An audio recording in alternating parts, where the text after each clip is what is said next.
សូមស្វាគមន៍មកកាន់ Knowledge for You TOTOS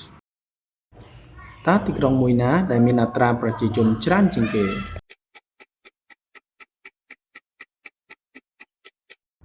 ចម្លើយដែលត្រឹមត្រូវគឺចម្លើយកទីក្រុងញូវយ៉កតើទ្វីបអ្វីដែលមានប្រទេសច្រើនជាងគេ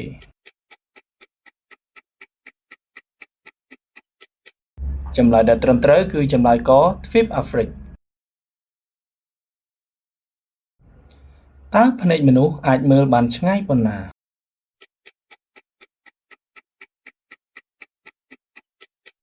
ចម្លើយដែលត្រឹមត្រូវគឺចម្លើយខ3ម៉ាយតើពន្លឺព្រះអាទិត្យត្រូវការរយៈពេលប៉ុន្មានដើម្បីជះពន្លឺដល់ផែនដី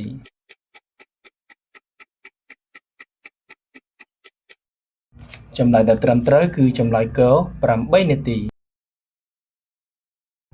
តើសត្វមួយណាដែលមិនមែនជាសត្វល្មូន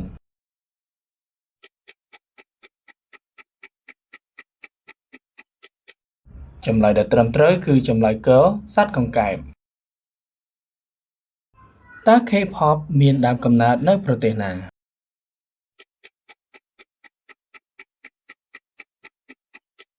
ចម្លើយដែលត្រឹមត្រូវគឺចម្លើយកកូរ៉េខាងត្បូងអរគុណសម្រាប់ការតាមដានទស្សនាសូមជួយ Like និង Subscribe